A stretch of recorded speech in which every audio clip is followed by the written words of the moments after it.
So, hello guys, for today's video ay magbabayad naman po tayo ng ating loan sa Mabilis Cash na loan app.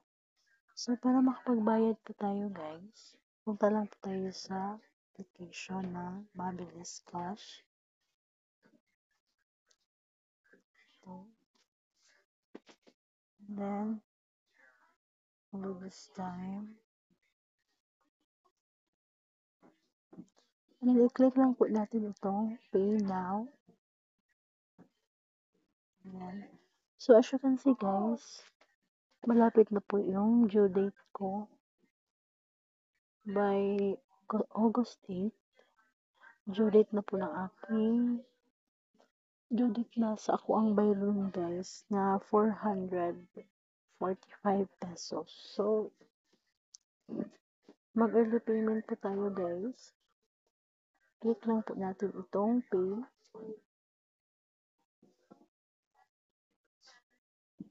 Na after clicking pay, ito po yung mag-display. May GCash, Paymaya. Bali, option po ito guys kung saan po tayo magbabayad. Via GCash pa, Paymaya, or Shopee Pay. So, ang akong piliun diri is ang GCash. Ayan. So, after clicking GCash, ito po yung lalabas. May contact number. Tapos, amount, 445. Tapos, yung phone number natin. So, may instruction po dito guys. Step 1, log into your GCash. And then, tap pay bills. And then, tap loans. And then, select SkyPay. And then, enter paste biller information, review, and pay. So, itap lang po natin itong copy. Kailangan i-copy po natin itong contact number bago tayo pumunta sa ating GCash account. So, copy lang po guys. Tapos, i-minimize lang po natin to. Yan. Tapos, punta po tayo sa ating GCash application.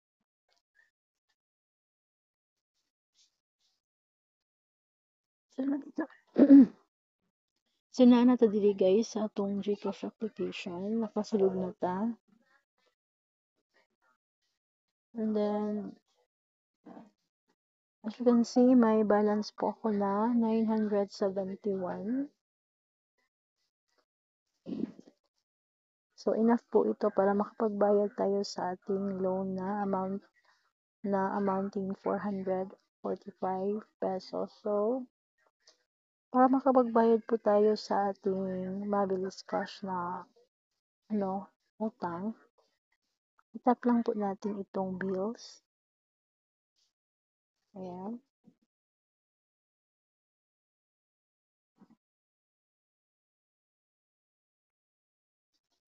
So, after that, matap natin itong bills. Piliin po natin itong loans.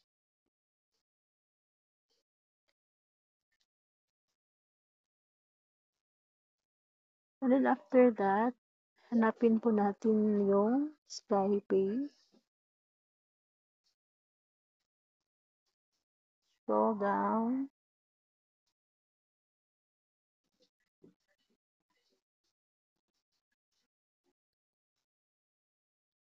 SkyPay.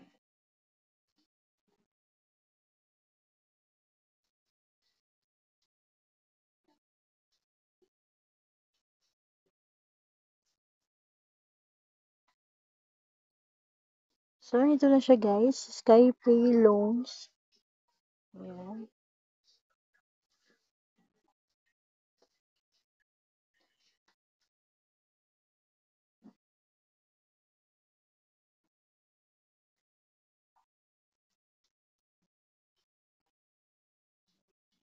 Ayan, SkyPay loans. And then, ilagay natin yung amount na babayaran natin.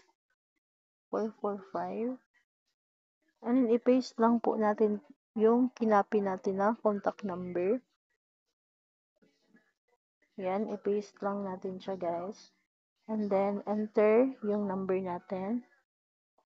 and then email address.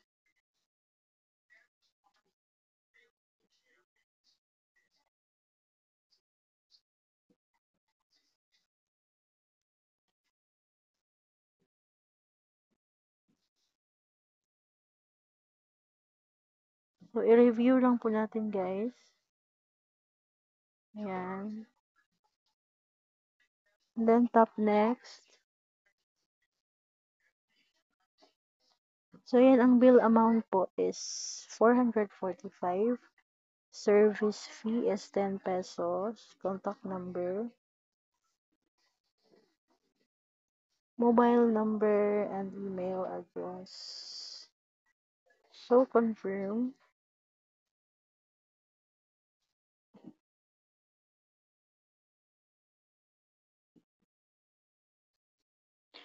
So, ayan guys, successful po yung pagbabayad natin ng ating loan sa Mabilis Cash na application. So, i-save lang po natin itong resibo.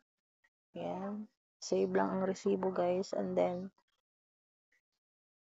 pag-log out na tayo dito.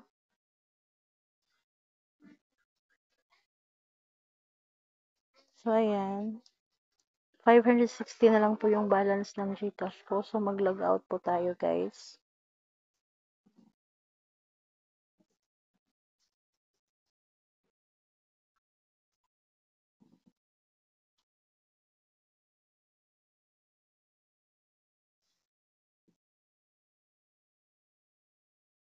So, punta po tayo sa Mabilis Cash na application. Ating tingnan kung nakapagbayad na po tayo or naging successful po ba yung pagbabayad natin. So, open lang po natin itong Mabilis Cash na application.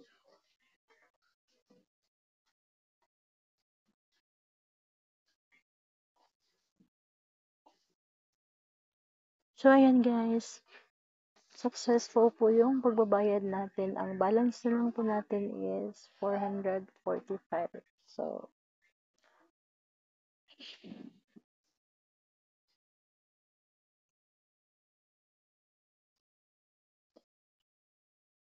may update sila guys. You have a new chance to update your loan limit. So, update. Pero, hindi ako mag-update guys. Hindi ako mag-update. So, ganun lang siya kadaling magbayad sa loan application na Mabilis Cash. So, I hope na may natutunan po kayo guys. Thank you for watching. Till my next video.